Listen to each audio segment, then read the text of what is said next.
Whew, whew. Here we go.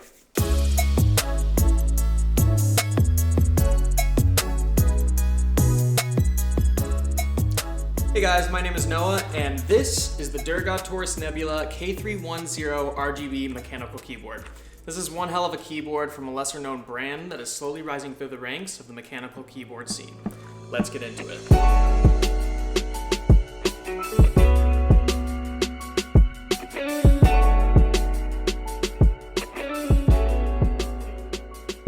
So taking a look inside the box, the first thing you're going to find is a user guide. It's going to teach you how to program the different macros on the keyboard, set up all of the different colors, you get the drill. Next is this cup coaster. I'm not really sure why it's there, but it's made out of mouse mat material. It's got the Durgod logo on it, so I guess we'll take it.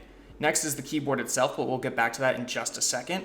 Looking a little bit further inside the box, you actually have two USB cables. One's a USB-C to USB-C cable, and the other is a USB-A to C cable. Appreciated if you have multiple different types of systems, though there are no custom keycaps or key sets to speak of here. What you see is what you get. You also have this cable tie, a keycap puller, and then the keyboard itself.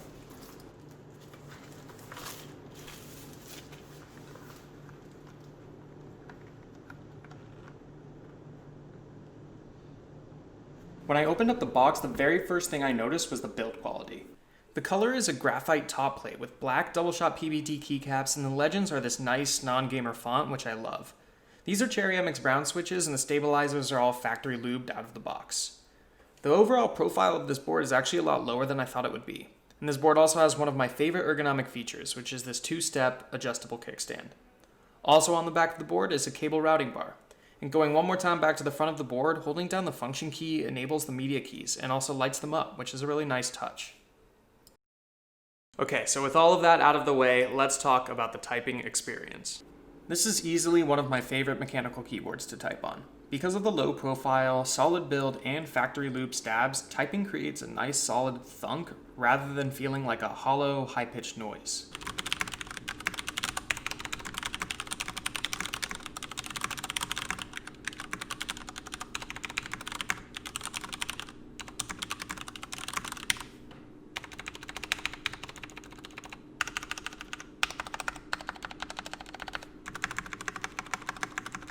Alright, and the last cool thing, and the reason this comes with a hefty $50 price markup over the regular version of the keyboard, it's RGB.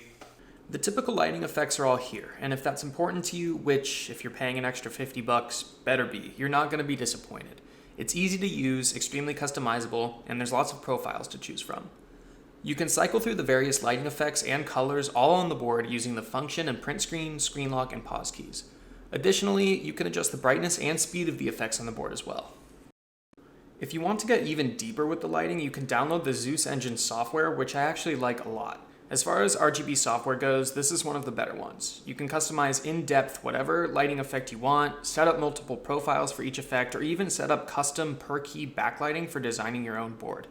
It saves everything to the board too, so you can cycle through the custom profiles that you made without opening the software again. Now this board isn't perfect, and there's definitely a few things I don't like about it. First is the Durgod logo in the bottom right corner. I think it's a bit of an eyesore, and I also would have liked to see higher profile keycaps, but that's just me. Next is this empty space up top right. I get that it's for indicator LEDs and such, but I think that space could be better utilized, and actually leads me into my comparison. I've been using the Ducky 1.2 as my go-to keyboard for the last few months, and the Durgod is positioned as a direct competitor to this guy. So right off the bat, you can see the similarities in the keycaps, the font, and the color scheme, although the profile is much lower on the Nebula. The back of the Ducky also has the two-step legs to prop it up, as well as the cable routing bar.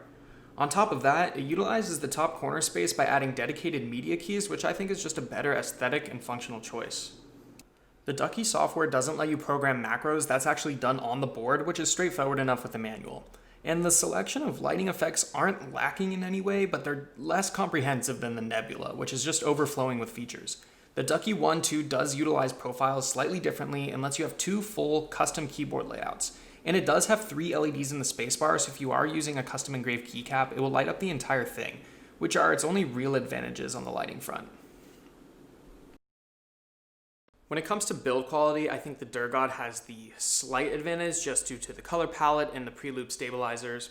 The Ducky's no slouch in that department either. although the Durgod does have a better RGB software experience. At the end of the day though, this is about the typing experience, and here's where things get a little interesting. The larger plastic build and higher profile caps leads to a more hollow sounding, higher pitched typing.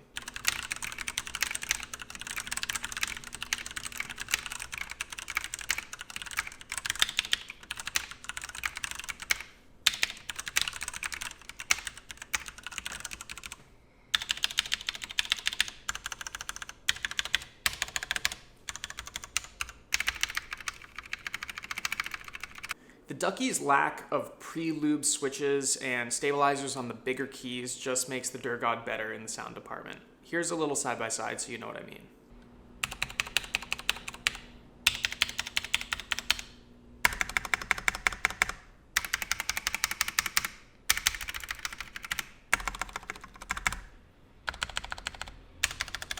What I didn't expect to find was a difference between the Cherry MX Brown switches on the Durgod and the Ducky. The Ducky just feels slightly better to type on. They're both Cherry MX Brown. They should both feel exactly the same, but they don't.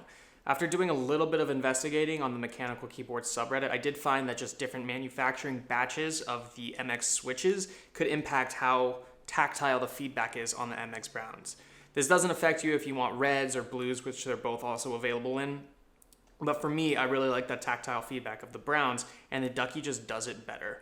Your mileage may vary. I even tried switching the keycaps on both keyboards across the board just to make sure that I wasn't crazy. The Ducky 1.2 just feels slightly better to type on, and with some modding of added foam and looping the stabilizers, it'd be on par in the sound department with the Durgod.